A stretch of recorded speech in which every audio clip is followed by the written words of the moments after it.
This is Danny Gallagher, CEO of Process for Growth Consulting. Organic growth and training of new financial advisors seem like two separate skill sets and problems, and yet they are completely dependent on each other for success.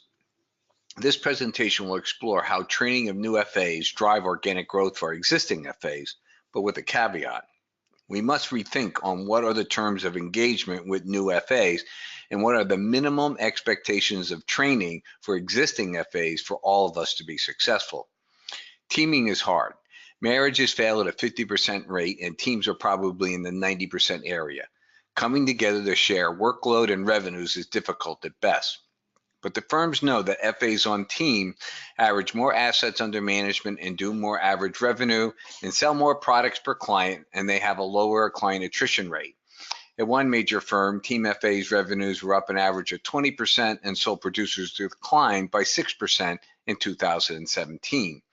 So where we can all tell horror stories about teaming, the bottom line, it is in our best economic interest to work through the issues. So think of the process of teaming as a mitigation process, not a guaranteed process.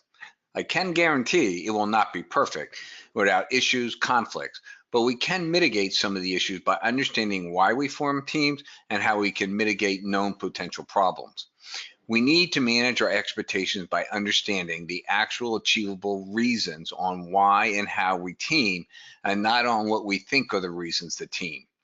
Around the year 2000, the industry started to grapple with that we are moving from I am a broker model executing trades for commissions to a wealth management fee-based model. This raised significant challenges for us. Teaming and the introductions of centers of expertise all started together. You must think about a time when we had no teams, no team comp, no centers of expertise, no financial plan, and all the firms were thinking through these issues collectively. There were teams, but many of them were what we used to call vertical teams, which we are no longer able to have. And teams in those days were designed mainly to handle paperwork. Yes, there was a day when paper was our biggest problem. Like all problems, we must ask ourselves, what are we really trying to solve for?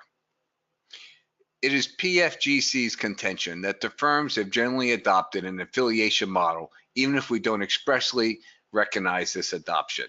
This unrecognized part of our business model has significant ramifications for the firms and financial advisors, as we have not yet standardized or honed our skill sets through terms of engagement. Affiliations are employed to extend financial advisors' expertise on a variety of products and services like life insurance, lending, stock options, 401k plans, international accounts, and structured settlement. PFGC believes that this model can and should be extended to the financial advisors and be made mandatory for all trainees. Teaming is a business model choice. We have to win new clients, gather assets, manage assets, and service our clients so we can help our clients meet their needs and goals. What is the best model to employ? There were and are two main business model roles which we have to choose from, a sole producer and/or a team group. Sole producers find it difficult to scale and cover different expertises, where teaming has its own built-in issues. But teaming also offers us the best opportunity to be successful through scale. Trainees have been historically treated as a standalone. What I mean is that they are not part or an important part of our business model. PFGC disagrees with this point of view. PFGC teaches that trainees are an integral part of an FA's growth strategy and are actually valuable assets to the branch office. Finally, adding an expert to your team for a product or service also raises issues, and we need to understand how best to incorporate experts into our model. I always like to ask, what are we trying to solve for? And in teaming, I believe there are four main areas. When we think about teaming, what drives our decisions-making process to team or not to team, and what is the end goal for teaming? Are we solving for experts to be added to the FA's business? Do we want to scale? And how do we define scale? How do we define roles and responsibilities? Are roles definition a necessity or even important? And finally, how can a team help with business development? 15 years ago, the first question we asked ourselves was, could we train our FAs to all these new expertises that were needed to run a wealth management business? It didn't take us long to realize that our FAs could not in any way, shape, or form be the expert in all the solutions that any firm could offer that a client would need. In fact, we were not convinced that an FA could be the expert in any of the solutions, including managing money. Think about it. We run a business in which one aspect of managing money, so a mutual fund manager or an SMA manager, theoretically has an advantage over us. They only manage money, and usually for a specific market segment. FAs manage money across the board, across a broad spectrum of needs and goals. We are not estate planning attorneys nor insurance agents. Think about insurance. There are whole companies and industries built around one insurance product. We cannot expect an FA to know all the different insurance products. Stock options, 401ks, and structured products only add to the list of different expertises. So we could and did exclude the FA as the answer. Doesn't mean that some FAs don't have the expertise in one or more products, but what we are talking about is a holistic global solution for the vast majority of our FAs, and clearly it was not the answer. So we asked ourselves, do we build the team for experts? Do we work on our FAs to build a team that has a representation of all the experts needed to deliver all the solutions? Well, it works for the expertise, but since we cannot pay the experts properly, it is not a profitable model, and therefore it will never happen. We want and need all the expertise, but it makes no economic sense to build a team that includes all the different people necessary to be effective. Not profitable, not happening. So a new role for our business model was introduced, which I call an affiliation. An affiliation is relationship by relationship, one-off delivery of a process, product, or service. Think of a mortgage for a product delivery. The mortgage person is not on your team, nor do you have a JPN with them, but rather you deliver a particular product on a one-off basis. The client may never speak to this mortgage expert again. We could use our firm's designated wealth manager to deliver a wealth management analysis, or the firm's insurance rep to review an insurance contract as a service. Once we realized that the FA was not the sole answer, but that we needed the centers of expertise, it became a cost-benefit analysis of the expert's placement level. Is the expert on a team, in an office, a complex, a region, division, or national level? This is important to us today because the first lesson is that we do not build a team for expertise or product. We affiliate. There are several types of affiliations. First, internal centers of expertise. They are vetted, hired, and paid for by the firm. They are our advocates and only wish for us to succeed, and best of all, they don't want a piece of our business.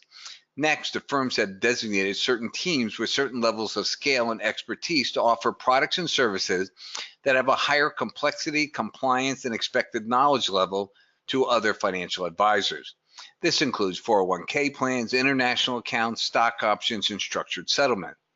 These affiliations are generally defined by the firms by setting a mandatory JPN split, typically 70% for the offering team and 30% for the introducing financial advisor.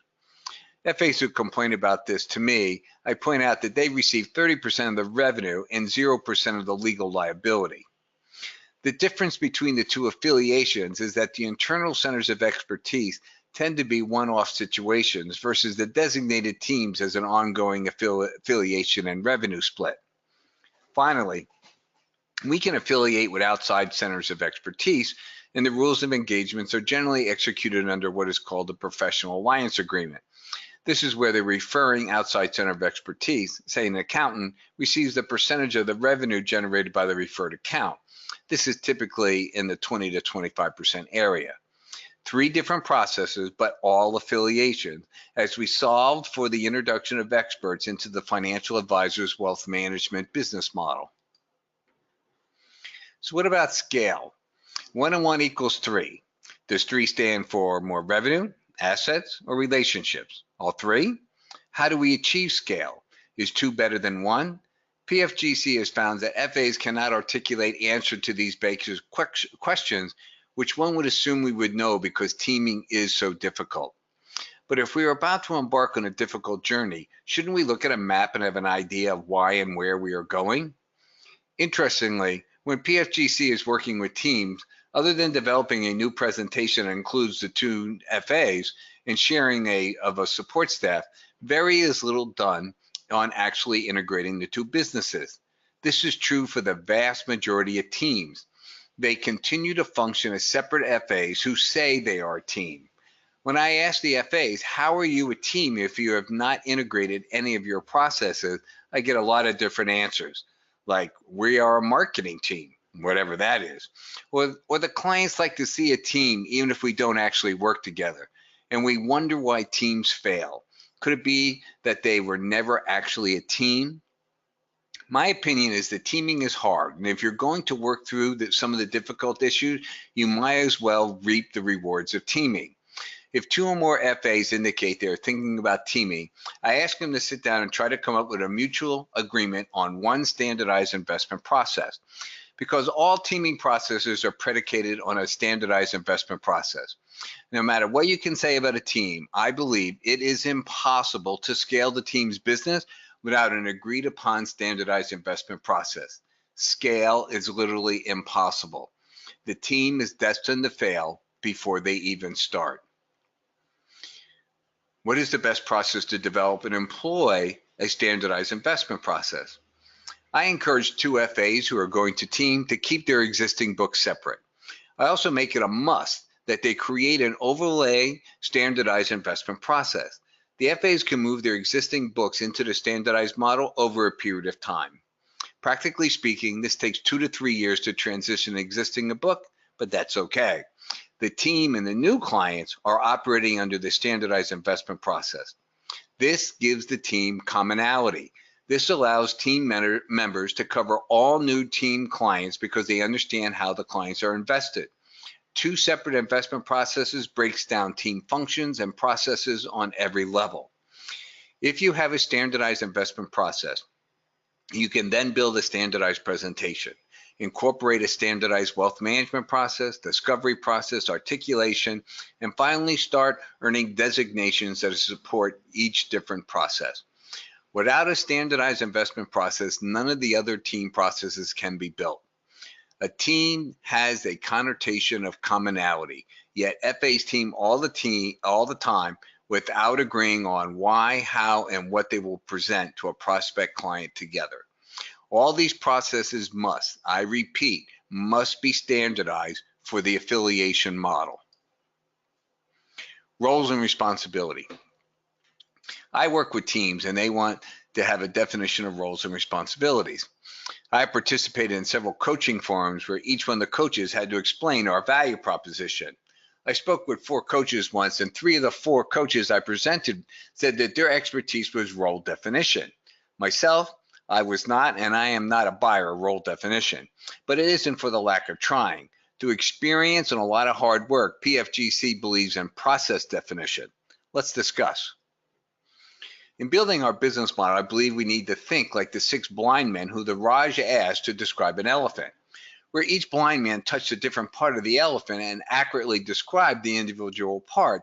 In no way did any of the blind men actually describe the elephant. All the different parts added up are the sum of the whole that describes an elephant. And like the 6 blind men, we must identify all our functions and processes and ensure that they work together holistically to get us to the goal of building a business model that drives revenues. Our main issue is that we aren't 6 people, but only 1 or 2 or maybe 3. A team must first identify all their processes and think through the importance of each one and then loosely rank them in importance. PFGC believes that we must be highly trained relationship managers first. We deal with people. It is incumbent that we have a highly defined relationship management skill set. We must train ourselves and standardize our affiliations with internal and external centers of expertise. We must have a well-defined business development process that actually gets us new relationships. When we get in front of a prospect, we must have an in-depth discovery process and wealth management process that is based on a highly defined and standardized investment process. Everything must be interdependent and interrelated. Nothing is a throwaway, nothing is a nice to have. More importantly, we need to understand how important each function is and what level of importance and time we spend on each function. We cannot choose to eliminate a function as the sum of all the functions define our business model. Take discovery.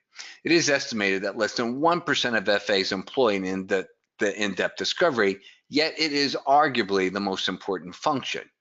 Yet if a FA had 20 net new meetings in a year, we could only dream this was true, and the discovery was, let's say, 2 hours long, then the FA would spend 40 hours in the year executing a discovery process. That's 40 hours per year out of the 2,080 average work hours in a year. Not a lot of time spent, but extremely important process. Understanding our processes and each process's value and the business model is critical. We cannot function under the assumption that what I spend the most time on is the most important, because if we are anything, we are champion time wasters. Finally, we need to standardize as much as possible every function process so we can free up time for business development, wealth management, and affiliations. PFGC has tried very hard to define roles and responsibilities and work with several teams to see what is the best methodology to gain this clarity. This is an example of an $850 million asset under management team with 6 members. We did a role and responsibility study over 2 months on every action of a team member. What we learned was that everyone did everything and who was the backup depending on who was available. The study showed that role definition was a nice to have, but is not relevant to understanding our business models. If everyone on the team does every role, either as a primary or a backup, then the roles are far less important to understand on how each member functioned in a process. The definition of function process is a grouping of roles and responsibilities to deliver a service, solution, or product to a client prospect. Henry Ford taught us that clearly defined roles and responsibilities increase production, scale. But in the end, my thoughts are we are not nearly big enough as a business for us to define the roles and responsibilities. It is a nice to have, but it's not relevant. If you're forming your team, think of different processes, not roles and responsibilities. Team FAs will have many of the same responsibilities, but with its different emphases. As a group comes together, the first step in understanding that everyone will do everything and not get caught up in the weeds. So we think of processes as primary, secondary, and tertiary. We then can assign designations that help deliver, with expertise, these processes. So investments is the certified portfolio manager, and the wealth management process is the certified financial planner. So teams should think about what process each FA should have as a primary, secondary, or tertiary, and then work to define, standardize their processes and attain the proper designations. It should be noted that the secondary process for all FAs is business development, every oar in the water. Business development is probably the biggest single reason for teams to come together and is the biggest single reason that teams break up. Business development, new relationships, net new assets should drive teaming decisions, but FAs should affiliate with each other first. In other words, work together to see if there's a match. It's like dating before you get married. Build a center of influence COI presentation. PFGC has a webinar on how to build a COI presentation. Agree to a net new asset policy with a standardized investment process, and then go on meeting together or separately. In other words, work together. Find out if you can actually have a fit. You don't really know until you try. If the team's goal is to increase time spent on business development, then the FAs must be aware that their business model will change entirely. FAs see their existing business model and they project that model on their new teaming model. It never works. If the team starts going on a lot of new meetings and acquiring new relationships, they will find they need entirely new roles and responsibilities in their business model because of the new bottlenecks in their processes. I can always tell when a team actually starts going on new meetings as their old business model breaks down immediately.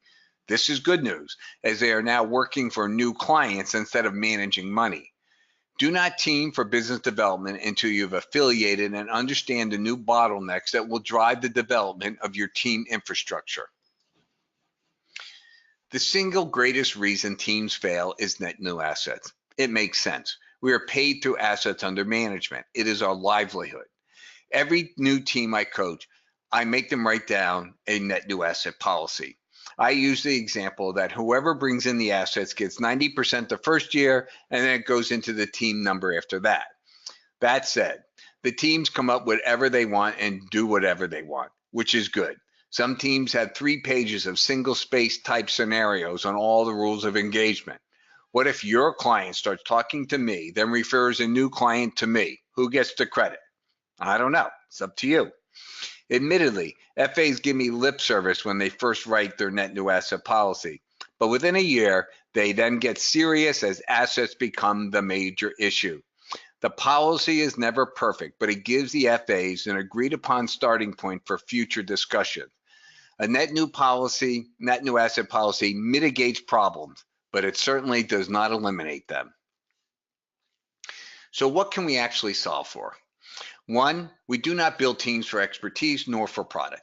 Unfortunately, I do equities and you do fixed income is the number one that we don't do. Frankly, it's the worst reason of all to team. But we do team for an expertise for a process, like a CFP for the wealth management process. Number two, scale can only be achieved through commonality. You can keep your existing books separate, you really should in the beginning, but then you create a new overlay that starts with a standardized investment process and then develop the rest of your processes based on that. 3, role definition is not important as understanding who owns what processes or parts of the process. 4, if you ask me, the number one reason to build a team is to have a robust business development process that is firmly entrenched in a wealth management process. These 2 processes will be the main drivers of teaming for the foreseeable future. And 5, finally, a net new asset policy is the necessity to mitigate the problems caused by one team member outperforming another. It always happens, always. So with so many different affiliations that we're already employing, we need to think through how can we best hone the skill of affiliation. PFGC believes that standardization is now the critical component of a financial advisor's success, and we can look to Apple as a master of affiliation in building an ecosystem for success. So why compare us against Apple? Well, who's the premium pricer in technology? Apple is. Who's the premium pricer in the financial services? We are. So let's look at Apple. Android versus iOS. The operating platforms are the 2 competitors. Android has 85% market share of devices versus Apple has 15%. Yet 88% of apps are built first for iOS, not Android. The average app on iOS earns over $52, while the average app on Android earns a little over $5. Which one do we want to be? Amazingly, 78% of all online sales happen on an Apple iOS device, not on an Android device. Why? With 85% of market share, shouldn't you be the dominant player? But Apple has built a defined, standardized platform, the famous Apple ecosystem, that makes it easier for multiple experts, programmers, and entities, companies, to affiliate with Apple's platform. When Apple introduces a new level of iOS, say iOS 11.0, it is announced with a lot of fanfare. But no one notices when a couple weeks later, Apple announces that 99% of all the Apple devices, over 1.2 billion in the world, are updated, and yet that is actually the most important piece of information. Android recently announced Android 8.0, Oreo, but in the announcement admitted that the largest amount of Android devices, 23%, only 23% were running 3.4 version of Android. The tip of the spear, 8.0 Oreo, the newest new Android, has 0.08%. Android just announced their own phone, and everyone was asking why. But in the announcement, Android said they needed the phone to control updates, standardization. And this standardization has allowed Apple to become the premium pricer in the industry. The Apple X phone is not demonstrably better than the Samsung 8 Edge, but who gets the premium pricing? Apple. We must standardize all our processes, platform, so that we may affiliate with multiple experts so we can maintain our premium pricing by offering a premium service. If an FA has standardized their processes, articulation, presentations, discovery, wealth management, investment management, then you can start more effectively and efficiently affiliate with many different people. These standardizations set the team up for organic growth. For the first time, the team functions as an asset gatherer, not as a money manager. First, we standardize ourselves, then we standardize our interactions with each of the different affiliations. We define the terms of engagement. Standardization seems like a nice to have, but in reality, it is of the utmost importance. Once we standardize our processes, we can start affiliating. The easiest affiliations for an FA or group ability to affiliate is with the internal centers of expertise. The internal COIs are paid for by the firm. They don't want a piece of your business, and they are on your side as an advocate. There is no revenue share, but we must work to standardize how we affiliate with our centers of expertise. We leave way too much to chance. PFGC believes that we can do much better in standardizing the terms of engagement. PFGC believes this whole process should be electronic, not physical paper. Actually, an FA should be able to Google their firm by life event, say a stock collar. It's not even that. I have low-cost stock. What can we do from there? Up will come all the relevant information in a packet for the FA to decide if the client should move forward. Today, with the new AI-driven CRMs being launched, this could be a seamless process. I personally spent 28 years at Morgan Stanley and worked in many different capacities across the retail and institutional world. I believe that a major BD has the capability to solve many, up to 400 different strategies for life events. But the solution may originate on the rates desk. What's the rates desk? FAs think in life events, as do our clients. Let's solve for that. Many firms have strategic partnering groups that teach FAs how to partner with other FAs. PFGC believes that first, we should learn all the capabilities of our firm and how to find them, and then be an expert on how to partner with our firms. Strategic partners should concentrate there first. Next, PFGC believes that business development should be driven through affiliating with external centers of expertise or influence. 84% of high net worth clients get their lawyer, accountant, and financial advisor from a referral. We must insert ourselves into their processes. One successful affiliation can and should lead to multiple referrals from a COI. I saw a study where only 3% of all the sales in the country are executed on an outgoing call. Cold calling for product, as I cold called on $25 preferreds, is dead. The Internet of Things is about relationships, and accountants and estate planning attorneys are our natural allies. PFGC watchwords are one client, one solution. So no matter how many different brokerage accounts a client may have, they are still one client, one solution. All solutions for clients entail three basic skill sets: investments, taxes, and estate planning. The solution is interrelated and interdependent on each expertise, even though we do not deliver all three, and we will not for the foreseeable future.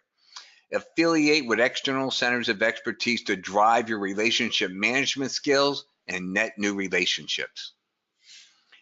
As we pointed out earlier, the firms recognize that certain teams have developed skill sets and scale in services, products, and processes that have a higher expertise and compliance profile, so the firms consolidate customers, processes, and products to these designated teams, and we affiliate with those teams for the usual 30-70 split. These teams can offer 401k plans administration, stock options, international clients, and structured settlements as an example.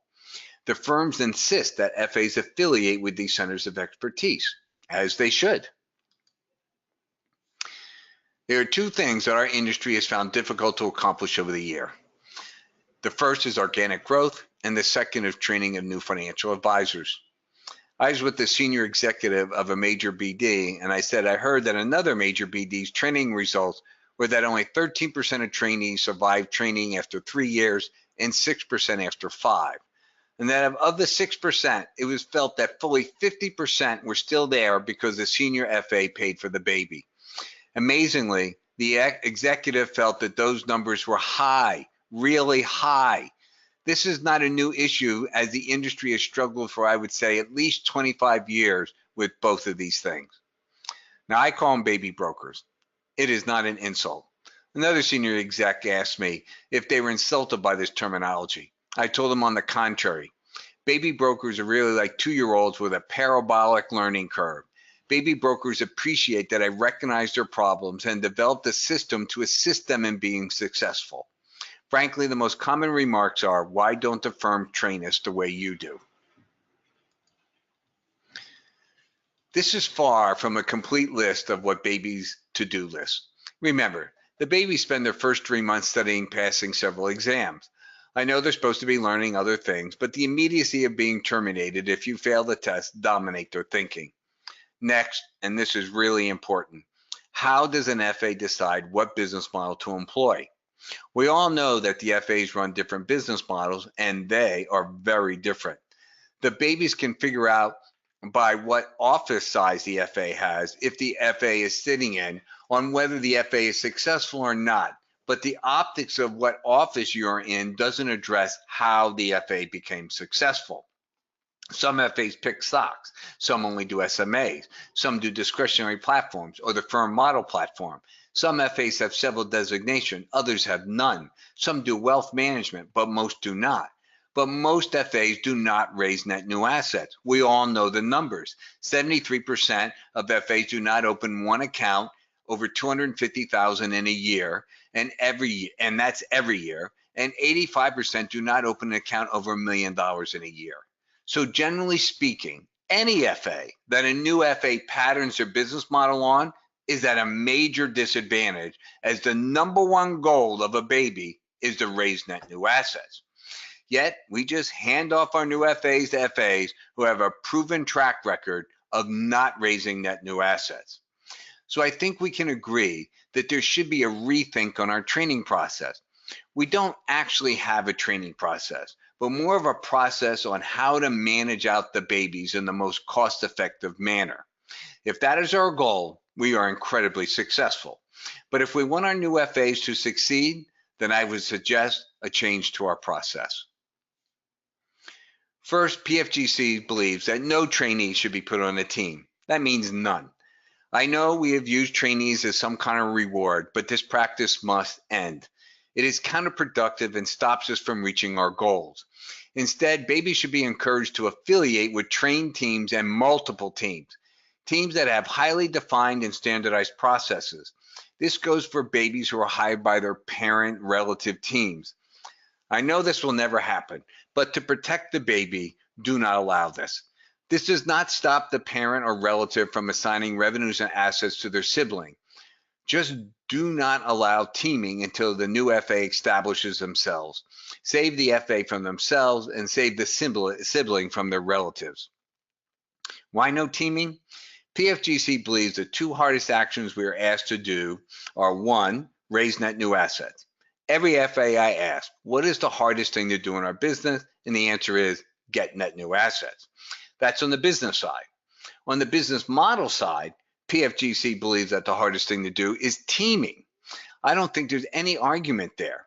So beside all the other things a baby must do, we then force them to join a team, a very difficult thing to do even when you are well versed in the business. The new FA has no way to assess a team and whether or not the team will be helpful to them.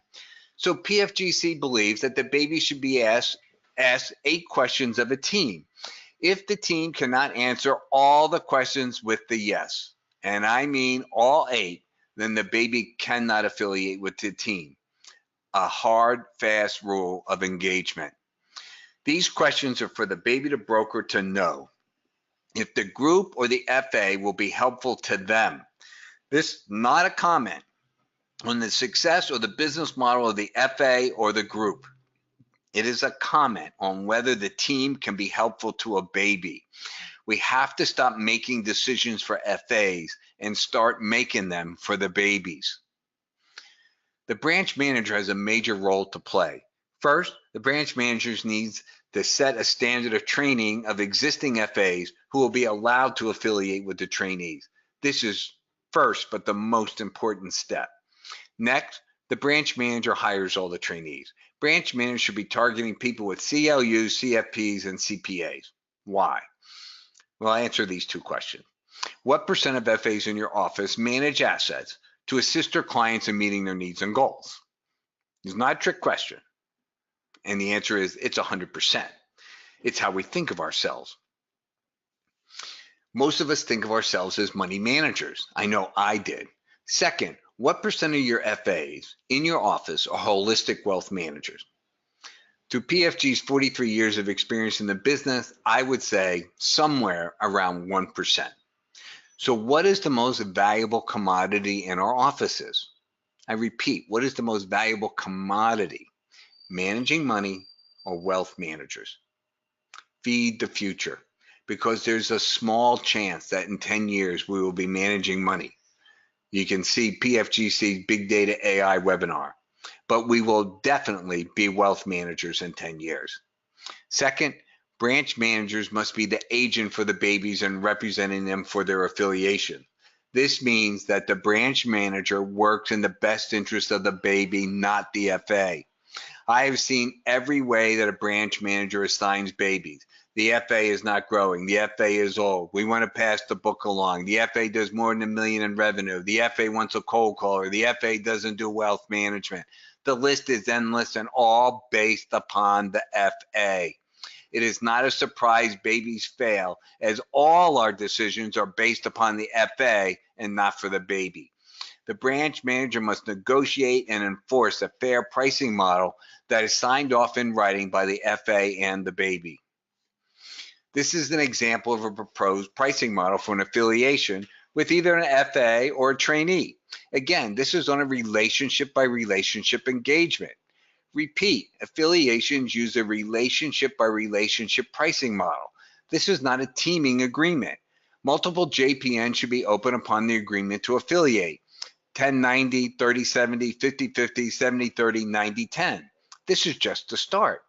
Why? It teaches us flexibility. There is no one JPN split that can encompass all the possible variations when affiliating. We learn by doing. Affiliating with trainees drives net new assets. A successful firm standard is that a baby raises between 12 and 25 million in net new assets in the first 2 years. Teams generally capture around 37% in my affiliation model. So do the math. Let's work with a number in the middle, 18 million in 2 years. That's around 6.5 million in net new assets for the FA team. What are the numbers we are competing against? 73% do not open one new relationship over 250, and 85% don't open up an account over $1 million. Babies are the driving force of an office's organic growth. They are critically important to our success. We need to baby them. That's a pun intended. One of PFGC's clients pointed out that FAs were approaching them to work with them in a one-off manner, affiliation. The FAs watched how they work with the babies and wanted the same deal. The FA told me they're willing to pay for the 4 Ps. They're willing to pay for people. That means the senior financial advisor executes a discovery process. They also will pay for a wealth management process. They'll pay for the CFP designation. Presentation, standardized. All babies tell me the most valuable item for teaming is the presentations. You may not think so, but they really do. And the standardized investment process portfolio driven by metrics. Babies and FAs who affiliate need a standardized investment process so they don't look stupid when talking to their own relationship. Again, it is not about the FA. It is about the person affiliating. PFGC believes that affiliation, strategic partnering, and in the end, teaming is driven through the ability to deliver a wealth management process. It is not investment driven. In a fee compression environment, FAs will not partner to give up their diminishing fees, but wealth management is considered additive. I gave up my car. I live in Brooklyn. when I read that the average American uses their car only 3% of the time in a year. I thought I was about 1%. The biggest business driver we have, probably responsible for 99% of new relationships, is net new meetings. My educated guess is that out of the 2,080 work hours in a year, we do not spend 62 hours or 3% of our time in new meetings. To be the tip of the spear is to spend 3 to 5% of your time meeting new people. Everyone must prospect, every oar in the water, but trained senior financial advisors should affiliate to extend their reach and their ability to close. Let's look at a team that employs the affiliation model. This is a real team, and in PFGC's opinion, the best trained team for affiliations. Again, I'm being precise in my choice of words. The best trained team for affiliation. I believe they raised over $100 million in net new assets last year. As the standardized presentation is designed to inform prospects who we are, what we do, and how we do it. First, the bios, who we are. Designation. This team has all these designations. They are an outlier, but this is part of our challenge to assist our FAs in getting these designations. This is what the future competition looks like. When presented to a prospect client, we speak something like this. The team has a CFP, which means to you that we are trained to understand our clients on a holistic basis and assisting them in meeting all their needs and goals. The CPM designation means that we are trained to portfolio management to design a proper portfolio to meet your needs and goals. We have the portfolio manager designation because we have chosen to work with our clients on a discretionary platform. This means that even though our firm is not a fiduciary firm, we must, and the firm must deal with you using the fiduciary standard, which you might understand as best interest. What do designations mean to a prospect client? Not on how smart I am, but what it means to them. Nobody cares how much you know until they know how much you care. Support staff. Support staff is highly trained to understand and fulfill any service you may need. What we do. What we do are all the things that we do that the prospect doesn't know that we do. Any prospect or client that goes to an FA knows we do investments. We want to tell them so much more. Notice the 3 buckets. Any mention of investments? How we do it. This is the wealth management process. And then follow it like an agenda. The wealth management process lays out all our capabilities and how they are delivered. Investment philosophy. We never tell prospects how we will invest their money because we have not executed an in-depth discovery process. It is iterated that we run a standard, low-cost, tax-efficient, metric-driven investment model. This is HBC's team's affiliation pricing model. They can sit down with a baby or an FA and tell them who they are, what they do, and how they do it, and how the baby or FA can work with the team by affiliating on a relationship-by-relationship basis. Here are a couple of examples from other PFGC clients. Everyone's different, and that's okay. This one's somewhat the same, set of circles, rectangles. Again, I'm agnostic. Now, the HBC group affiliates with a senior financial advisor, Patricia Glass. Patricia is first on the presentation as she is highly experienced and trained FA with over 20 years in the business. HBC is used by Patricia for wealth management. A point to be made here. As previously mentioned, before FAs will generally partner for wealth management more than they will for investment. This is an example of that happening. Next, HBC is affiliated with Gil as Gil prepares to retire. Again, Gil is first as he is a highly trained, experienced financial advisor, but is looking to add wealth management for his clients. Notice a pattern here? Now here's the baby. Andrew has made it through the program and he is on his own. Why is the team first and Andrew is second? When we hire a baby, the first thing we ask them to do is develop a spreadsheet with all the people they know and what is the perceived opportunity. This is great, except that all those people who Andrew knows also knows that Andrew is a baby broker. This means it is highly unlikely they will give Andrew their money. They may give him a little because they know him, but they don't really trust him. This is no different for any new FA. So the goal of a baby is to show the people he knows that he was intelligent enough to affiliate with a team that they can do business with. Andrew has 3 affiliations. One of them is with the HBC group. Andrew is not on a team, he affiliates. Joe is also a baby, is another affiliation. Even though Joe is from the institutional side of the business, meaning he is very well trained in the financial world, he was not well trained to wealth management. Finally, a team affiliates with Karen, another trainee. A couple of observations. First, the team leaders, Brev and Jason, believe it is part of their job descriptions to identify, engage, and affiliate with trainees and FAs. They work at it. It is part of their job description. Second, the HBC group has highly standardized processes which allows them to easily affiliate with other FAs. Every FA who affiliates with the HBC group is in essence agreeing to adopt the HBC processes. Thus, it doesn't matter on how many FAs or babies affiliate with them. HBC doesn't change. The FAs do. Third, everyone who affiliates with the HBC groups knows what to expect when they introduce a prospect or client, as all the processes are standardized. This is incredibly important. No one wants to introduce someone to a team and then be blindsided. It's a non-starter. Now, the HBC group also affiliates. The Martin Rizzo group is nationally known as experts in structured settlements. We all affiliate, but what we must start standardizing are the terms of engagement.